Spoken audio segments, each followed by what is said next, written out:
my son is dating his best friend. They're both males. Well, that's all right. That is all right, and there's nothing wrong with that. Hello, all. Just to be clear, my husband, 50 male, and I, 47 female, are not against our son in any way. We're simply unsure of the correct way to approach our son about this. By the way, this comes from user Mission Software 8388, and if you want to submit your own stories, go to the r/OK Storytime subreddit. I'm Dakota. I'm Angie. I'm Keon. And we're here to give you good advice, goofily, but we don't have all the answers. So if you would do something different than what we would do, I don't know, just let us know in the comments or in the chat. It's all good. And OP here says, this all started a year ago when my now 15-year-old son had just turned 14. It was summertime and my son was enrolled in a lacrosse camp. One day he came back from camp and told me he met a boy from another team named Marcus, which is a fake name. My husband and I were excited to hear that he was making friends. I suggested that he should invite Marcus over one day. My son seemed happy to hear this and they started to hang out a lot over the summer. About a month into the summer, I was cleaning out my son's room while he was at camp and noticed that his computer was open and unlocked on his desk. I tried my best not to be a snoopy mother, but since it was just sitting there, I thought I might take a quick look and make sure he was being safe. We had just recently given him access to some social apps, such as Pinterest, Instagram, and Snapchat. I just wanted to check to make sure he wasn't doing anything possibly dangerous. First thing I saw when I opened Safari was 3 tabs. One was an article about a bunch of pride flags. One was a quiz to determine your gaydar. Parentheses, still not sure what that is. And the third is a YouTube video about a YouTuber's journey coming out of the closet. All signs point. At first, I was confused and unsure what this meant. I called, again, Silly. it's pretty clear what it means. I called my husband into the room and showed him the tabs. He just sighed and brushed it off. My husband then explained to me that he did the same thing when he was a boy. No, he didn't. Your husband wasn't Googling quizzes on Facebook when he was a child. Yeah, how old is your husband? Or, yeah, that's not... Was that around back then? I think not. It seems that many teenagers will experiment around this age to try and figure out things about themselves. So both of us just brushed it off as normal teenage behavior. Well, next thing we knew, Marcus and my son were hanging out almost every other day. If they weren't hanging out together, they were texting or calling. I mentioned to my husband that I felt like our son and Marcus had grown very close in a short period of time. He agreed, but also noted that it was perfectly healthy and that they were both good kids, so we should give them time to hang out and have fun. I completely agreed, but I've always been a bit protective of my son and just wanted to make sure he and Marcus wouldn't have a bad fallout that would leave him super upset. That's a canon event. Everyone has to have that happen. Yeah. At some point, you can't protect your kid from that. Right. It's going to happen. Part of life. So both of us gave them space to hang out and enjoy the summer, though I still kept a bit of an eye on them.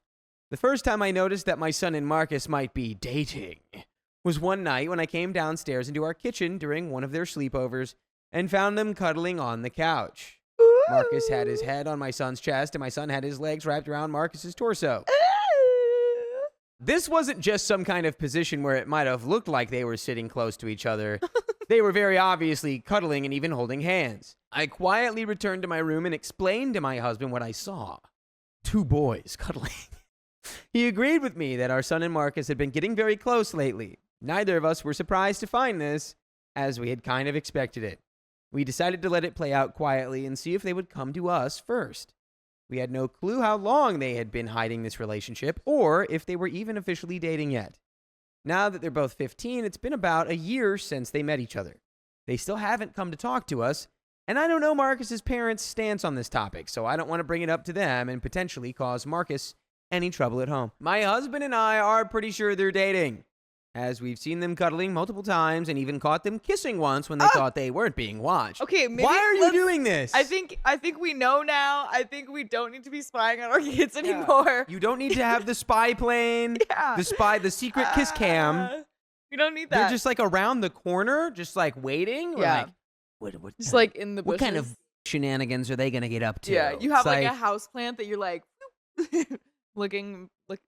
peeping through. Yeah, with your stop using your peepers. peepers to peep on your son. Let's quit it.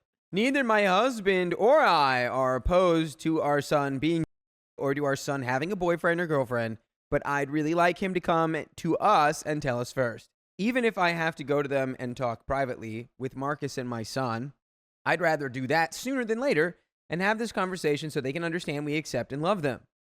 I also feel like we're intruding on their privacy, and they would have more freedom and comfort if they could tell us openly. Any advice would help. Thank you. And we do have some comments, but yeah, I guess I've already said my advice. Yeah. Do you have any advice? I mean, first I just want to applaud you. Good job, parents, for at least asking about this. I feel like that's so nice. I feel like if I found out that my parents were going to Reddit asking like, how do I be okay with then I would be like, oh, that's sweet. It's not like, how do I fix this? It's like, how do I make sure they know that this is okay? How do I not mess this up? But yeah, I feel like in any situation with your kids, I feel like just being super chill is the best way to go. Yeah. Like, you want them to feel comfortable, and that's the best way to do it. Just be like, yeah, you can tell me anything. Okay, I would say have little reaction to it, but at the same time, like, I have had friends that came out and then there wasn't much of a reaction. It was just like, oh, okay, yeah, like, we knew. And then they were kind of bummed. Like, they wanted it to be, like, happy and celebratory in a way. So, yeah. I mean, definitely. Yeah, just give them a hug. And Yeah. be like, we're so happy for Yeah, you. we always love you. Like, I'm so happy that you're able to share this with us. Yes. Easy. Exactly. Literally that. Yeah. Exactly that. Yeah. We have some comments here giving their own advice. I wouldn't bring it up, but I would show support in other ways. Maybe put a little magnet on the fridge of equality. There you go. Or put one of those signs in the garden about everyone being welcome in your home. Subtle hints that you are accepting. He will come to you in his own time. It is 2025, and some kids don't feel the need to come out. If you've always been accepting and live in a place that's accepting, just casually tell your kid to invite his boyfriend to something. Use the word. There may be a reaction and there may not be. I don't agree with that. I don't agree with just like surprise, like, yeah, bring your boyfriend. Be like, what? Like, Yeah. nah, just, yeah. Yeah, because that's like outing them in a way. So OP responds to this. What would you do if he was dating a girl? What kind of questions would you ask then? Ask the same ones to him. OP says, this is a great comment. I would like to thank all of you who left comments similar to this. I never even thought about the fact that both relationships should be looked at completely the same. This makes me feel much more comfortable talking to him about it. And there's an update from 11 hours later. Ooh. Looks like somebody had a conversation. Okay. Let's get into it. I read as many of your comments as I could and sat down with my husband to talk about what to do. We ended up just quietly bringing up to my son in the middle of lunch a conversation that I had a friend who just started dating his boyfriend and wanted us all to meet him, which is true. I was told this a few weeks ago.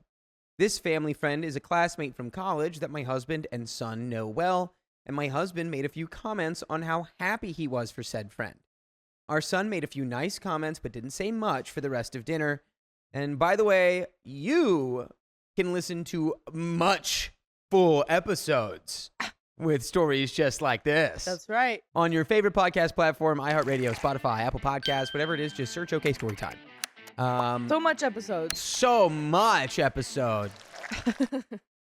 Yeah, I think that was good. I think you you made a little comment saying, hey, my friend's that's cool. Yeah. Let's go support him and his boyfriend. Right. There you go. And that's all you got to do. I agree. About an hour ago, my son came forward to me and my husband and explained that he thought he might be or bi, and he wasn't sure. And then dad's like, yeah, me too. Yeah, dad's like, I get it. He explained to me that Marcus's parents were pretty non-supportive of that kind of lifestyle. So after hearing Marcus's fears about coming out to his parents, my son got scared as well. He and Marcus are not officially dating because they weren't quite sure what to do or how to move forward. I came clean to my son that I happened to see his computer and saw him multiple times with Marcus. My son was understandably upset at first, but said that he was glad I made the subtle comment at lunch as it gave him a way to open up to me. I explained to him that if he's comfortable and Marcus is comfortable, we should have a conversation with Marcus to try and figure out how to help him talk to his parents about this issue. Aww. Yes. It's all working out so well. We're trying our best and we're succeeding. Love that. Gotta love that. Gotta love that. Gotta love that because love's love. Love is love, baby. Love is love, babies. We have a comment here from OP to finish this off. We have explained to our son very clearly that Marcus is always welcome here, either as a friend or a potential boyfriend.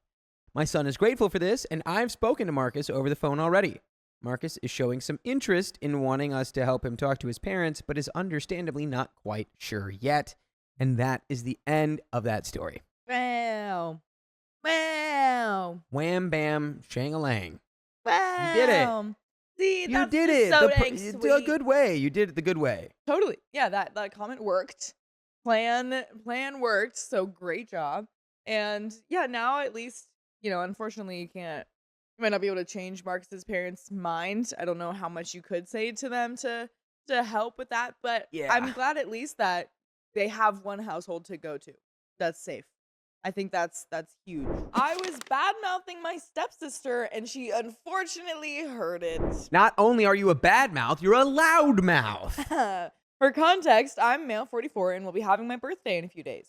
My father, male 66, has been ill with cancer and is married to his wife, female 50s. I have a real sister, female 22 from my dad, and my mother, 66 female. And for what it's worth, we operate as one family. My mother and my dad's wife are like sisters. Weird, but it works.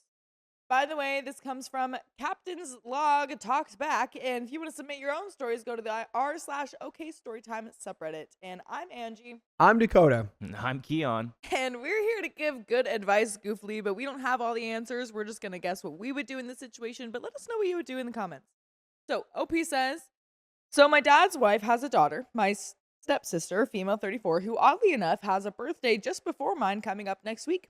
We will call her Daff. She said years ago to some donor at her old job, we don't use step in our family. These are my siblings, when explaining why she had a different last name. This was before she changed her last name to ours. Daff isn't like us. Dad works in tech, mom works for the state, and dad's wife works in human resources. We're practical and level-headed. Daff is a feeler. She gets upset over the simplest thing. When dad got sick the first time, she was living at home with him and his wife, and apparently did something to piss him off. He lost it a little and yelled. She went to her room and closed the door, and he went into her room and gave the "It's my house, I can go where I want" speech. And he made fun of her for crying that she lost her job. I wouldn't call that a simple thing. I Yeah, would call that valid. that's I would totally cry for losing my job. Are you kidding me? Totally. that sounds so. It's just like, oh, look at you cry, baby. Where I'm unemployed. Where am I gonna make my money? Yeah. Well, yes. You're just a silly lady. Look at you. Oh, man. She lost her job due to the pandemic and wasn't paying rent that month. He said she got dramatic and cried, got in her car and left, didn't come back until morning, and avoided him. She avoided him for over a month, paid rent through her mother only, and would not be in the same room as him. Dad was hurt because he had been with her mom since she was a teen. She treated him like she was scared of him. Well, she may be. Well, I We're mean, yelling at her, so... yeah. That Father's Day, Daff bought him a gift, but acted like she didn't want to be at the dinner and sat near her mom the whole time. She tried to make small talk with me and my sister, but I kept trying to bring the conversation to Dad, and she would just focus on my sister. She didn't have to be there. I joked, "You're an actress, right? Then act." When she said she was there because her mom asked, and she didn't want to be there.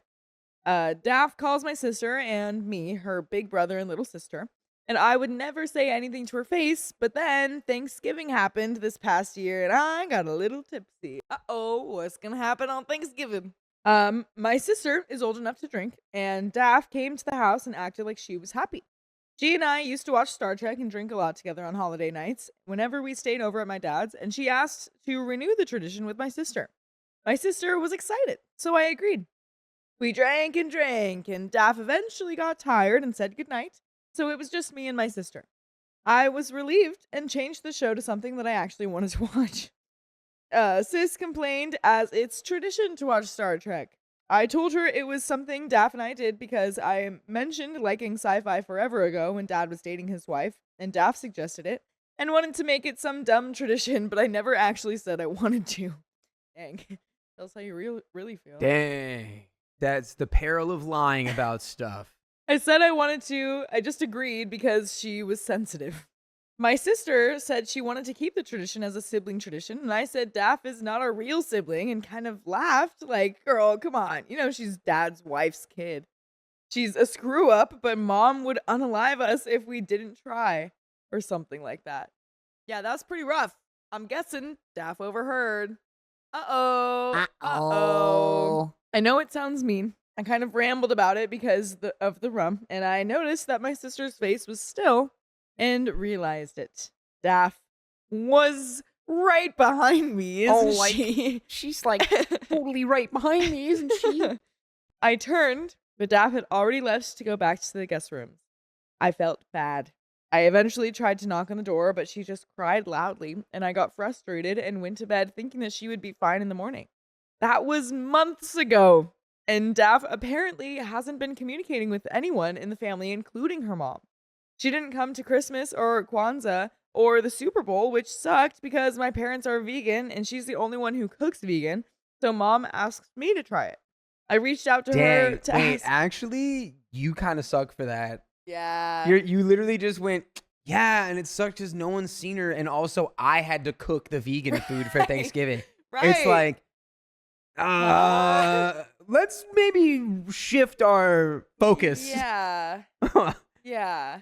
Like I don't really know if I would call that overly sensitive. You said some pretty harsh things about her when you thought she wasn't around. Yeah, I will say though, like, you know, you're allowed to be sensitive and you're allowed to feel things, but if your Yeah. reaction to stuff is to just completely like Yeah. like fall off the face of the earth, it's like that's not really a Yeah. manageable life decision, Sure. because there's always going to be times where like your feelings are going to get hurt Right. at some Yeah. point.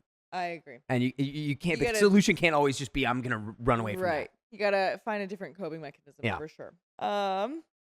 I reached out to her to ask about her recipes, trying to start a conversation over text, but Daff didn't respond. But apparently, when my sister asked Daff what she wanted for her birthday the other day, Daff responded and chatted with her. I texted her yesterday about my birthday party at Dad's, and she still hasn't responded. I complained to my sister again yesterday evening, and she blew up at me. My sister has a blind side when it comes to Daff. Oh my god, I think you might. They are closer in age, and Daff watched my sister sometimes when sis was 4-ish, 5-ish. So my sister thinks I'm the a-hole. But am I? I mean, it was a convo between me and her, and I was wasted. I care about Daff, but she's just a feeler, artsy-fartsy, works in the arts. I feel like we can just move past this, but she still has been radio silent. Both our birthdays are coming up. Am I the a-hole? And we do have an edit. But what do you think, Dakota? Is OP the a-hole? I mean, yeah, Yeah. but it's not like you said that we're trying to say that to her face. Well, that that's would like really make you I think it was Sure, but unfortunate, I feel like but that's then a your silver lining. reaction to it is what made you Yeah. more of an a-hole. Got it. I'm an a-hole. I can accept that. I will reach out to Daff and try to not be an a-hole. I'm working on the wording, but I see then maybe there was more that she was going through that she never told me about. I love my sister, Daff, and shouldn't have scrutinized our relationship so clinically, and I was wrong to say unkind things. It will take me some time tonight to figure out the words to tell her that I'm sorry and I love her, and I want to rebuild a better relationship with her. Thanks for all who were kind, even those who were direct but not cruel to my family. Hopefully, Daff will forgive me and come back to us. And we do have an update. Thank you for your help crafting this text. I sent her this text. Hey, Daff, I'm really, truly sorry. I'm thinking endlessly about the last words we really heard from each other. I'm realizing they are very different. The last thing you said to me was good night. I love you. Those are the last words I heard you say to or about me. That should have been what you heard back. It was beyond cruel of me to say what I said. I won't try to excuse any of it. It was wrong no matter how I meant it. I am reading I hurt you. Horribly. You're not a screw-up. You're a human. And heck, far kinder than me. The truth is, I was a wiener. And the truth also is, I love you. And I know that may not be something you believe right now. Honestly, you don't owe me anything after what I said. I miss you, and I really hope you're okay. I miss you with us. I want to drop off your gift for your birthday, and I can just drop it on your porch. We don't have to talk until you're ready, and I understand if that's not for a long while. I should have never belittled you or dismissed your feelings. You deserve better from your big brother. You deserve better from me in a lot of ways. I will try to be better. If you are open to chatting and helping me figure out the best way to do that, I would really appreciate it. I want to do better, but I know it's not your responsibility. I will work to be better regardless. Please reach out when you're ready. I would like to apologize in person if you're okay with that. Love you. And there is a second update. That was Okay. beautiful. Good job. Yeah. You That's a start. took complete responsibility, didn't try to excuse it at all. And I like that he acknowledged the last words that she said to him Yeah. last time they talked. I think that's probably something that she thought about. So that's really, really smart. Really smart. Good job. We're making headway. Oh, yeah. So on to update number 2. She texted me back early this morning, and we talked a bit. She will also call me on her way into work. Things are looking up. Thanks again to the kind people who helped. And update number 3. I'm just going to roll right into it. Let's go. Hi, I'm the a-hole stepbrother who was a wiener to my sister. I got justifiably roasted on my last post, and some of you were kind enough to message me to point out how problematic my words and behavior has been. And in one discussion, the realization hit me that I have trauma and struggle to process emotions, which is a reason, but not an excuse. I reached out to my sister. I think we called her Daff. I was thinking danger-prone Daphne from Scooby-Doo because she's kind of a klutz. And not saying that to be mean, but funny. And she agrees. Wait, what? Daphne was a klutz in Scooby-Doo? I thought more so Velma was the klutz. Yeah, because she's always losing her Yeah, I glasses. guess she was But I the guess she klutz. was the nerd. She was the nerd. But he also said, yeah, danger-prone Daphne. Was that Ah, so yeah, she okay. is like she is the trap one. what He's Carly like, said. what is this mysterious square on the floor? I wonder if I should stand on it. thing? Oh no. Not the trap door again. Daff texted back after my apology and said she was happy to hear from me and have an apology, and she invited me to her birthday party, which occurred last night, but wanted to grab a pint beforehand the day before. She was in a show, which I didn't know about before, but it was at a theater in our city near a bar, so she could meet me after. I decided to surprise her and got tickets for myself and my girlfriend. Woohoo! That's the perfect move. There you go. We saw the show, and you guys, Daff was bloody freaking brilliant. I am not one for theater. I usually get bored, but this was a comedy, and it was hilarious. Daff was one of the 2 leads, and I was laughing my butt off the whole time. My girlfriend commented that she never saw me so happy before. Oh, wow. Daff found us in the lobby and had been crying. She was so happy that we came, as usually she told me she had no one in the crowd from our family. Oh, dude, that's rough whenever that happens. Brutal. It meant the world to her to share her hard work with us. It occurred to me that we don't ever go to her shows or book signings. She writes books too. That Dad stopped going entirely years ago and talked his wife out of going almost every time. Oh my God. She was right. I gave my girlfriend a kiss to see her off, and my sister and I sat at the bar and talked. She was isolated. She was an only child and was so excited to get siblings, but I always seemed cold to her. Suppose I am. I come off as robotic and get teased to this day about it, but I usually wave it off. She said I was hard to pin down, and the tradition was her way of connecting with me, even if only annually. She said it was one of her favorite holiday traditions, and it broke her heart when I said I hated it. I took your advice and did not interrupt her or try to excuse anything. I only nodded. I won't lie. It's hard not to be a wiener. I had the urge to cut in and be like, no, that's not what I said. Or, hey, that's not fair. But this is the most we've talked to each other, so I kept my peace. Very smart. I was a horrible brother to her. She recounted many times when she felt I just didn't like her, let alone love her. She figured she was just sensitive because that's what everyone says if she ever complained and shoved down her feelings until she was feeling so bad about herself. My jaw hit the floor. I never knew this. I hugged her and apologized and cried like a moron for I don't know how long. I told her I loved her, but I suck at showing it and will do better. I apologized for all the harm, but saw saying sorry was not enough, and with her permission, I would like to be better. She looked happy to have an apology, but then skeptical about me doing better. I intend to make her less of a skeptic. I asked, how can I do that? And she suggested therapy. I laughed, but saw that she was serious, and I have an appointment this evening. And by the way, this evening, you could be listening to full episodes of stories just like this one on Spotify, iHeartRadio, Apple Podcasts, or whatever your favorite podcast app is. Just search OK Storytime. There's a little bit more to the story, but what are your thoughts? Not built for this era. She's like, oh yeah, you have problems like processing your own emotions and like expressing yourself like in real ways. Like you should go to therapy. Mm-hmm. And you're like, check out this dork. Look at this dork in her feelings telling me to go to therapy. Oh, you're serious? Yeah. Okay. No, I'll do that. Right. Oh shoot. Okay. Right away. Booked and busy right away with therapy. Yeah, you should go to therapy. Yeah. If you're like, yeah, no, I guess I have trauma and I can't really ever express my emotions properly. You're like, right. you're in need of a therapist. Yeah. Maybe, just maybe. There is a little bit more to this story. I have a lot of work to do, but intend to be a better brother and person. Thanks to everyone who helped me reconcile with my sister. She doesn't want to talk to dad yet, which I said I understand, but she is happy to have me in her life, and I am too. I also want to say I, for my own mental health, will not be getting in depth regarding my parents and will ignore rude comments about it. This has opened up the realization of past traumas, and I need to work through that before engaging in any discussion about it, because I know it can devolve into an unhealthy hole, so I will not participate. And that's the end of that story. I think that's a great idea. I think we need to figure out what our own feelings are and our own traumas are before we talk to the internet about it, because holy crap, they will have opinions. My mother was scammed, and it ruined everything. Quit ruining everything, Mom. Last night, I got a call from the state police informing me that my mother was the victim of a Nigerian/Jamaican scam ran over the phone and through the postal service. She fell for it. The Nigerian prince. This scam had been going on for 12 to 14 months. I'm an adult, female 32, and have lived approximately 4 hours from home for 10 years.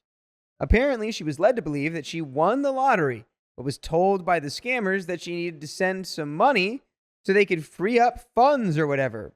By the way, this comes from user Blue Shirt. And if you want to submit your own stories, go to the r/OK Storytime subreddit. I'm Dakota. I'm Angie. I'm Keon. And we're here to give you good advice goofily, but we don't have all the answers. So if you would do something different, let us know what you would do in the comments.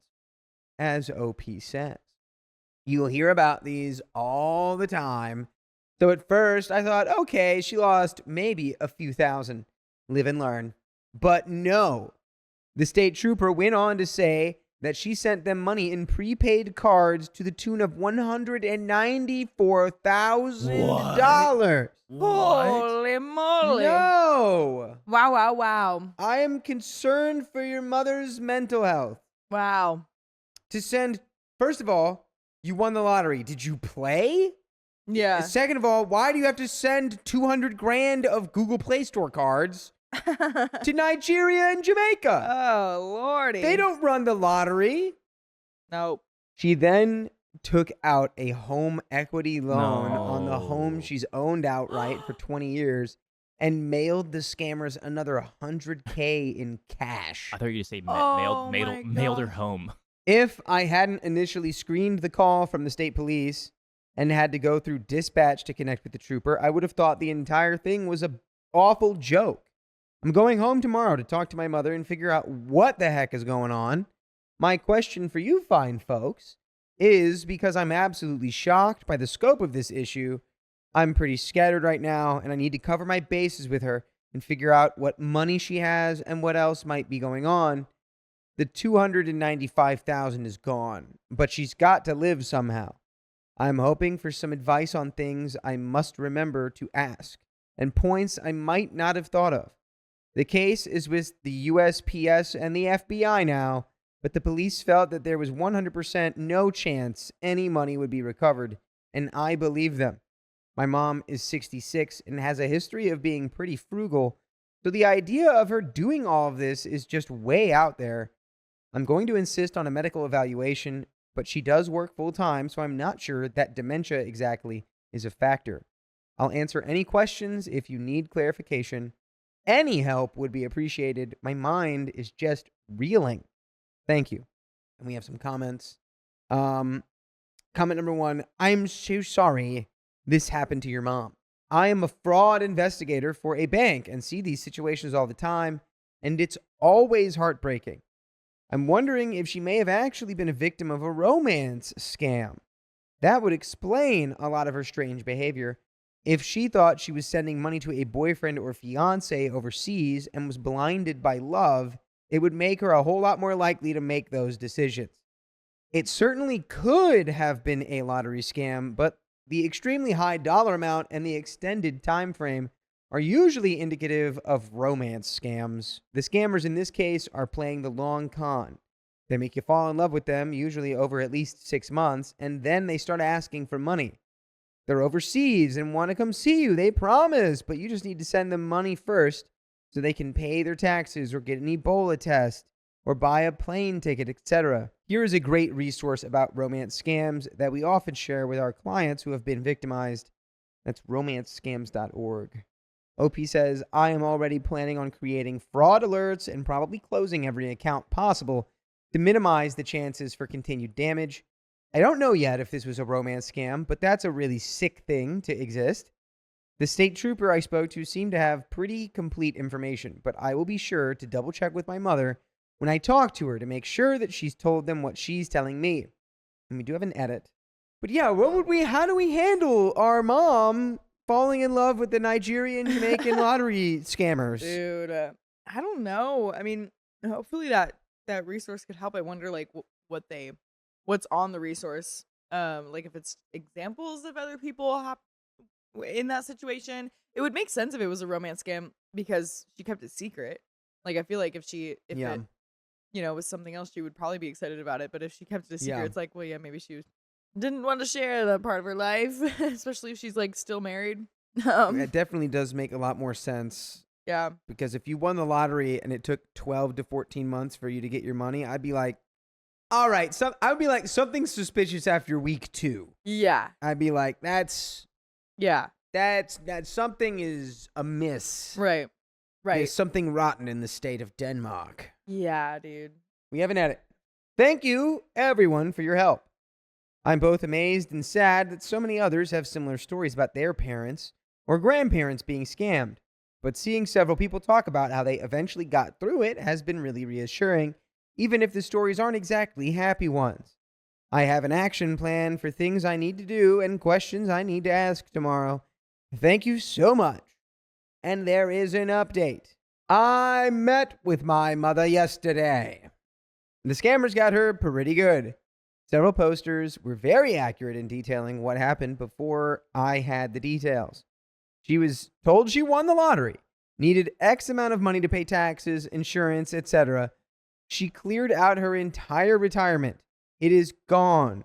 Oh my and gosh. The home equity line of credit on the house is also cashed and gone.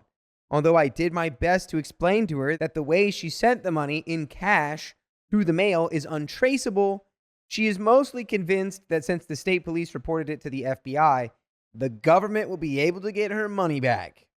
Oh my gosh. I assessed her current financial situation, and while it's not good, it's manageable. She still has enough money to pay her current expenses. I got her scheduled for a doctor's appointment and will be attending the appointment with her, providing them with this information beforehand because I do want her screened for dementia and for depression. But honestly, I don't think she has dementia or even early onset issues. I think she was just lonely and gullible and maybe greedy and was a perfect victim. It's incredibly sad. I'm ordering her a whitelist device to prevent more phone calls. I am not taking charge of the mail just yet. I am following the advice of the posters who suggested I not add my name to her accounts. But I will be arranging power of attorney so I have access to that information. I do have a few questions that I know you can answer. My mom has a car loan for approximately $200 a month for about the next 4 years. Should I be encouraging her to take money from what limited savings she still has to pay off this debt now, or keep that money as liquid resources in case of other emergencies? Other than the home equity line of credit and some minimal credit card debt of less than $1,000, this is the only money she owes anyone. Could anyone direct me to layman-friendly tax information? My mother was able to withdraw her retirement without early penalties, but I'm not well informed on what taxes she may owe on that money anyway. I have encouraged her to discuss the scam with her tax prep person because one poster suggested she may not have to pay taxes on that money if we can prove that it was stolen, so to speak. I am paraphrasing, though. Sorry. Last question that I need feedback on. My mother is at an age where she could retire and have about the same amount of income on Social Security as she does working. I don't want her to retire until the moment she sells the house and is ready to move. To me, it makes sense for her to keep working for as long as possible while she is hopefully healthy and able to do so. If anyone has helped their parents make this decision, I'd appreciate some advice on how to address this further. I did put a fraud alert on her credit. She insists that the scammers never asked her for her driver's license, social security number, or any banking or credit information. It turns out my mother was the one who contacted the police. Apparently, after she had already mailed them nearly $300,000 and they still wanted more money, she felt as though something was not kosher with the situation. Insert crazy laughter here.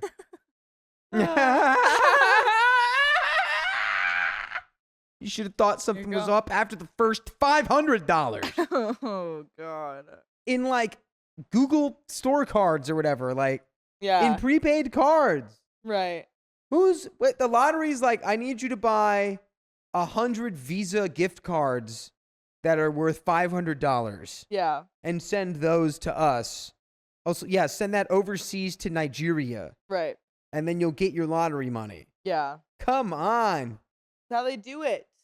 Oh, and I'd like to point out that my mother went to a different bank than her normal one for the home equity line of credit, so the new bank wouldn't have suspected anything unusual was happening. According to my mother, the scammers told her to use a different bank because as a new customer, you'll get a better interest rate. How nice that they were looking out for her. Ugh. Guys, I'm just so sad about all of this. The money's gone and she doesn't quite realize that yet. The plans we were tentatively making for her to sell her home and buy another outright are shot now that there's a HELOC to pay off. So $100K off of whatever she might get for her current home go towards that loan, and she's got whatever is left to live on. And by the way, we have so many full episodes with stories like this that live on your favorite podcast platform, iHeartRadio, Spotify, Apple Podcasts. Just search OK Storytime, and you can listen to the entire treasure trove. Yup. And you don't have to send us any prepaid credit Visa gift cards to get it. Unless you win my lottery. Lucky you. Lucky you. Get You've the won pay. Angie's lottery. Send her $100,000. I need to make that happen. Well, we do have a little bit more story. Check in on your folks. Yep. Check in on your people. Yep. Make sure they're not getting scammed out of $300,000. Woo, boy. I don't think she'll get enough to buy a house in my area outright, at least not a decent house. So now we're looking at renting and downsizing, things that she is not mentally prepared to do. It's going to be awful. It's already awful. I want to thank everyone again for your advice and the help that you've already offered. I also want to tell everyone that when they are home over the holidays to talk with all their relatives about this story and make them aware of these scams and empathize how important questioning these types of windfalls can be in protecting yourself. If my mother had told me she thought she won a prize but needed to send money to claim it, I could have put the brakes on this hundreds of thousands of dollars ago. And that is the end of that story.